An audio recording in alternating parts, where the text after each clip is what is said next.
Hey everybody, it's Robert coming to you with another adventure into history. I am back out in the kind of in the woods of Talbot County, Georgia with Mr. Cecil Young, and we are taking a look at some cemeteries out here. Now this one is, I say kind of in the woods because we're right beside the road, but over here is an old plantation cemetery. And this thing is it's amazing. I didn't realize how big this was when Cecil and I first pulled up here. You see the cemetery. Well, I'll show you the cemetery gate first before we even go inside. Or the cemetery fence, rather, because it goes all the way down to here.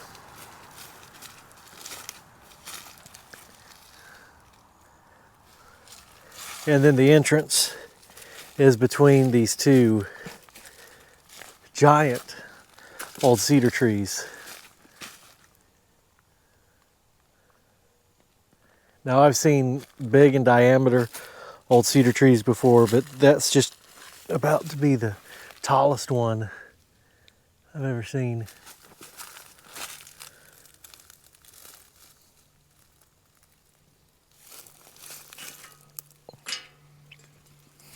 No, okay.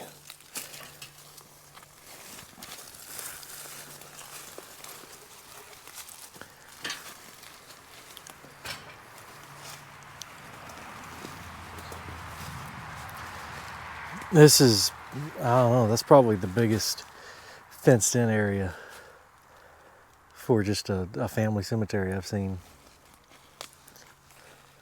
All right, so there's unmarked graves here, unmarked grave there.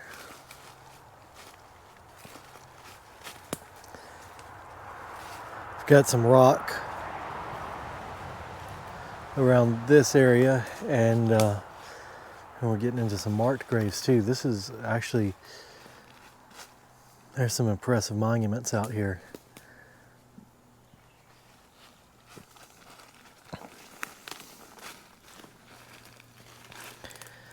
All right, so the first one is going to be this toppled obelisk that this tree's laying on. I think that says "Our Mother" at the top. Mrs. Mary Brown, born August 20th, 1802, and died May 20th, 1885, aged 83 years and 9 months. At the base of the obelisk, right there. What is that? Is that? I don't know. Yeah.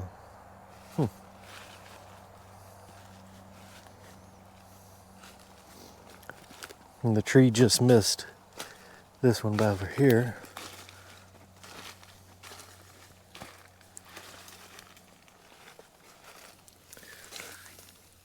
No engraving right there. Is it on this side? It is. It is. So I think this is a Masonic burial.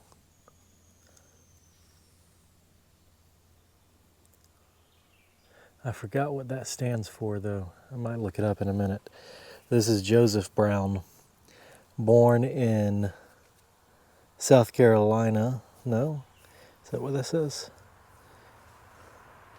It said SC, but it doesn't.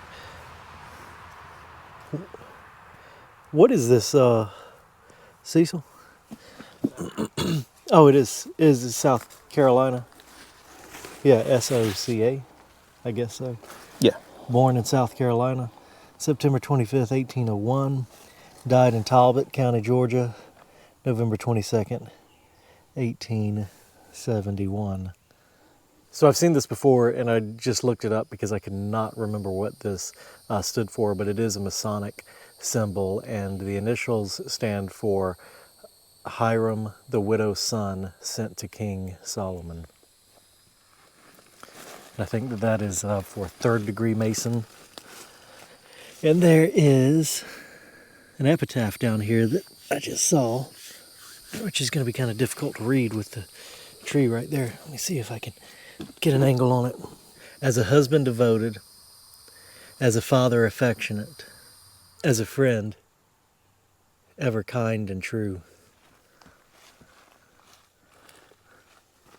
And here's another really nice marker right here.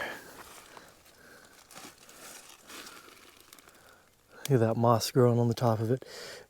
Really beautiful. Bad for the stone, but beautiful to see. See the finger pointing up right here. You can see that detail right there. And this one's going to be really difficult to read. This should be a pretty old one. Is Cyrus Robinson Brown. Born September 18th, 1846. Died October 25th, 1864. 18 years old. Gotcha. Thank you, Cecil. Because there wasn't no way I was going to be able to read that.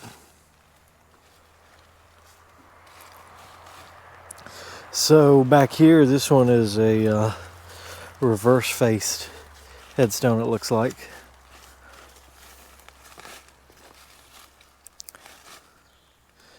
It sure is.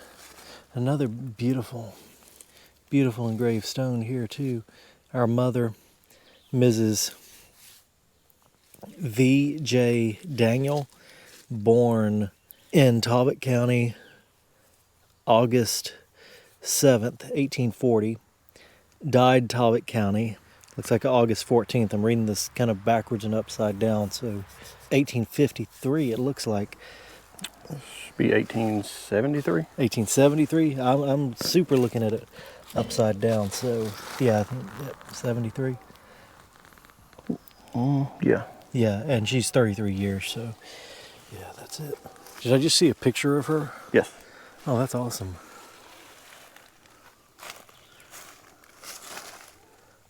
Painting of her. That's cool. That makes it so much more real. Does it have her full name on there? Mrs. V.J. Daniel. Virginia Jackson Brown Daniel. Gotcha. It's another grave here.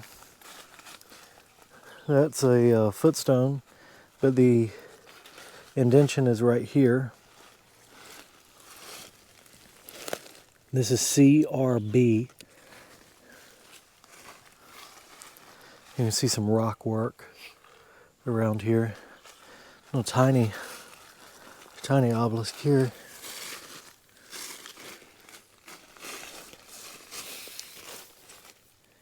Is there no engraving on this one? That's over on this side. It says Joseph, infant son of Thomas W. and Mary M. Harvey's last name. Died July,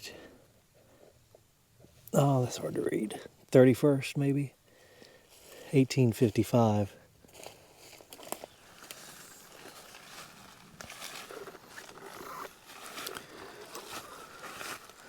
This is in memory of Georgia Ann, daughter of Joseph and Mary Brown, who departed this life on the 11th of October, 1851, age 14 years, 11 months and 19 days. So tell you what, the headstones out here are just absolutely incredible. That one right there is just amazing. I didn't even see it when I first came over here. I just looked up and was like, where did that come from? So it didn't look like much from the side, but that's just amazing right there. So much detail on this one. See the carved rose at the top, the open Bible right here. This is Martha Daniel, born in Hancock County, Georgia, November 17th, 1806. Died in Talbot County, Georgia, June 18th, 1870. Blessed are the dead which die in the Lord from henceforth. Yea, saith the Spirit, that they may rest from their labors, and their works do follow them. Another one right here. Erected to the memory of young Daniel, who was born in Washington County, Georgia, on the 15th of September, 1795, and died the 27th of April, 1851, aged 55 years, 7 months, and 14 days. It's interesting to see, we're kind of seeing some of the, we talk about the westward expansion with these families here, having been born in Hancock County, and it came to Talbot County. Same with this one, born in Washington County. We see a lot from Hancock County that moved through the state as people were constantly following the new land that was opened up.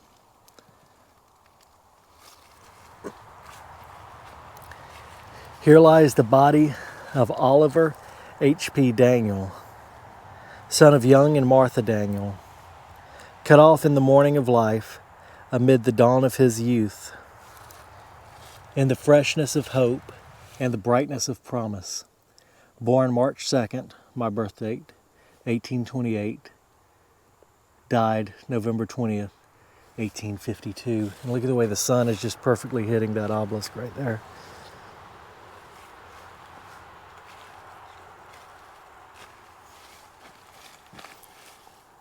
All right, so I got a little bit out of order as I was going down through these rows. Have you seen that before?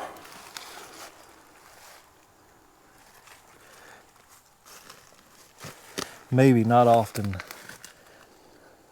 Erected to the memory of Catherine, relict of Henry Brown. Deceased, is that what that says? Relict of Henry Brown. What is that right there? D-E-C apostrophe D. I do not know.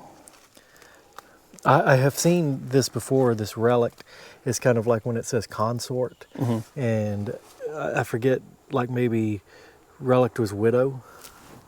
Consort was died before. That's right, yeah. Maybe relict just died after the husband. All right, let's use again. Erected to the memory of Catherine, relict of Henry Brown. I'm going to guess that's deceased, who after a long and useful life in which was exemplified what does that say? Religion. The religion she professed, and in the full assurance of hope, a resurrection unto eternal life. Died October 31st, 1844, aged 63 years, 6 months, and 22 days. Blessed are the dead who die in the Lord, it says on the side of her stone. And I think I saw Henry. Nope, that's young Daniel. That wasn't Henry. So we got to find Henry, I reckon, if we haven't already.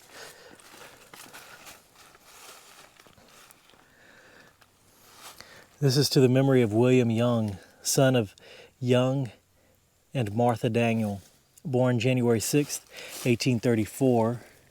T.E. There's stuff on these I have not seen before. Born January 6th, 1834.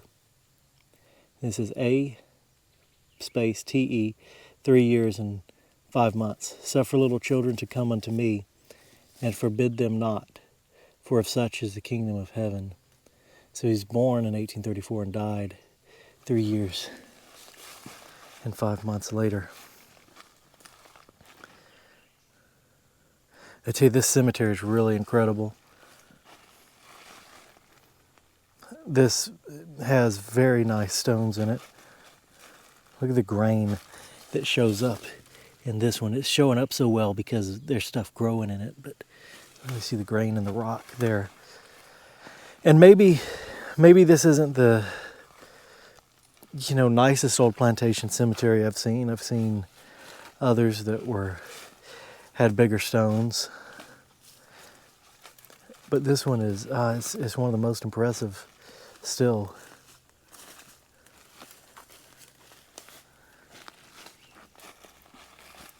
All right, that one I didn't get yet, but we'll look at this toppled obelisk first. This would have been another one like that one right there. You can see there's the top of it there. Let's see.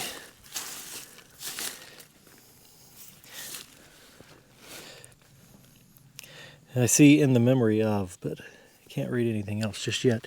My flashlight died on me earlier when Cecil and I were filming, so I'm having to use my phone. In memory of Martha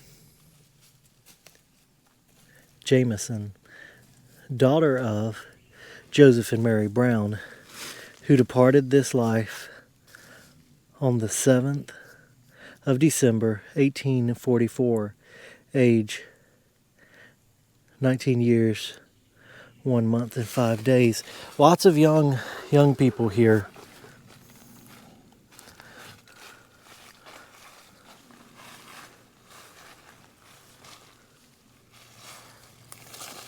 This is Martha Jane, daughter of Seaborn and Martha Jane Jameson, born December 7th, 1844, died October 1847.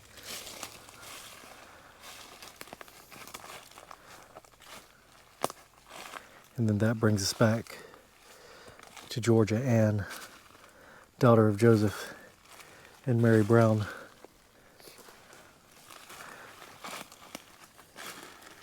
So I guess we didn't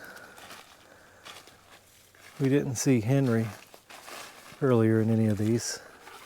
What about this one though? The one that's down? Yeah. John Daniel.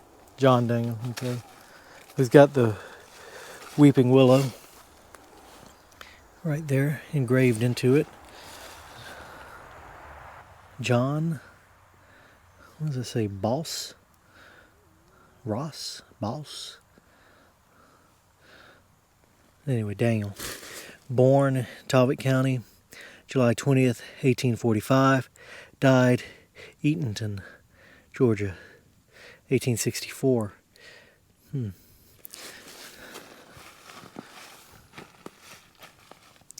Toppled over obelisk there. And the sun is just hitting everything just right out here today. It's a beautiful place. Then we've got some graves over here.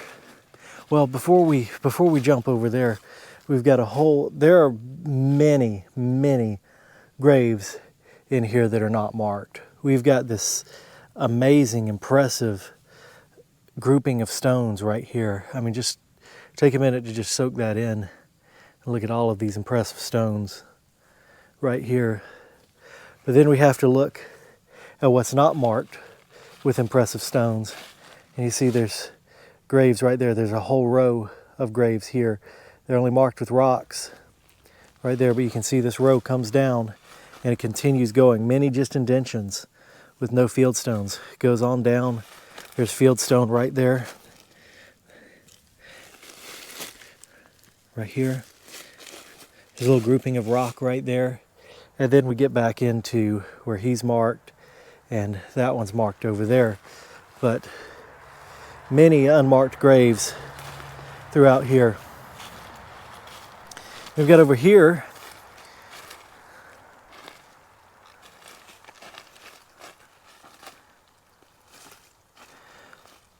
a couple interesting things here. These were placed here in relatively modern times. This is Melinda Daniel, wife of A.P. Wimberly, March 19th, 1841 to March 8th, 1880. And it says at the bottom, marker placed by great-grandson Robert H. Collier, Jr. Now just remember, we just did a video not that long ago on a part of the old Wimberly plantation too, so I don't know how these people are connected to that. And here's Abner Perry Wimberly, September 8th, 1835 to June 17th, 1909. The bottom, of course, it says marker placed by Robert Collier, Jr. And the grave says Abner P. Wimberly, Company C, 3rd Georgia Cavalry, CSA.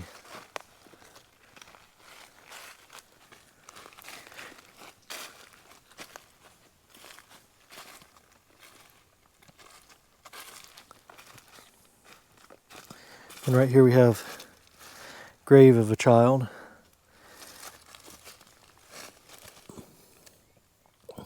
Rossie, Rossie, daughter of H.F. and J.A. Matthews, born September 18th, 1865, died February 11th, 1870. Just a little child's grave right there with a sleeping lamb on top.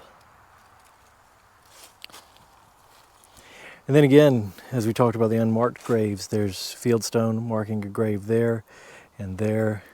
You might be able to see the indentions on video here, and if you look out there, you can see more. Cecil, you said that there's burials outside of the fence too, right? Yes, supposedly the enslaved burials are outside, and behind there are some fieldstone markers back here. I reckon a tree took down this fence a long time ago. Just looking back at this is just what an incredible burial site here. And to find this in the woods, you know, something like this is really amazing. Of course, we're close to a road. There's traffic that passes by here, but no one would ever know that this is up here. Basically a holdover from the plantation days, or a throwback right to the plantation days. There was obviously wealth here.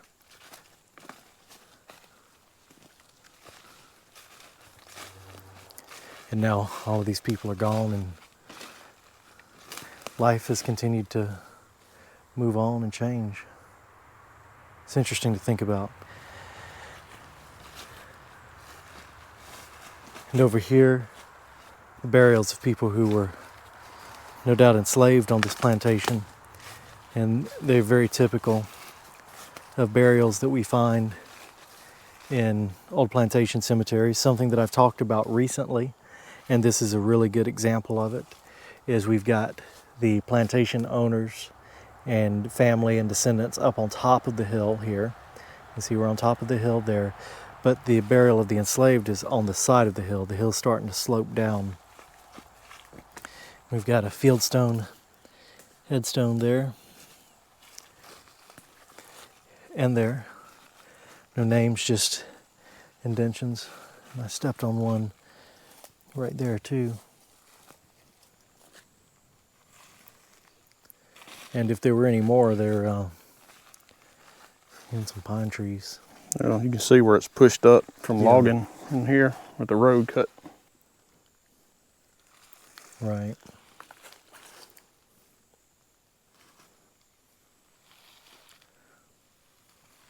You can really tell the difference too. This has not been timbered.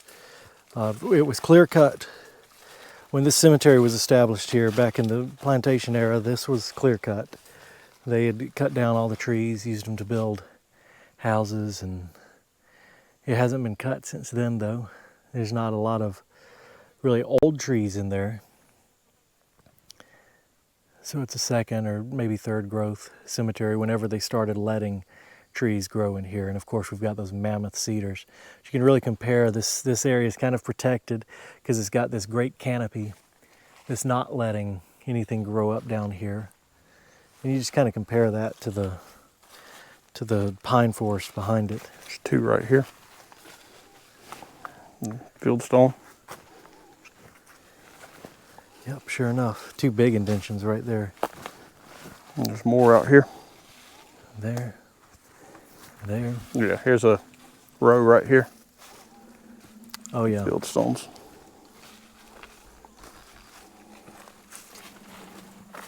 Yep. There, there, there.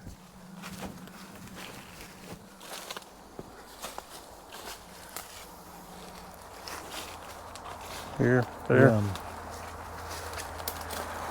There. Yeah, they definitely just utilize the space outside of this fence.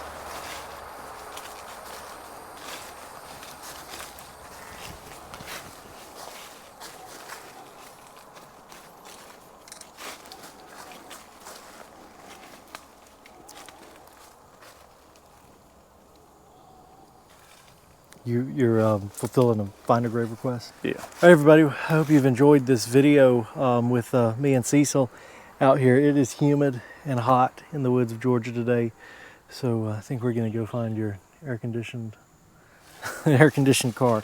Hope you guys have enjoyed this video. Incredible cemetery here, and thanks to Cecil for showing it to me. So don't forget to like, share, and subscribe, and we will see you next time on another adventure into history.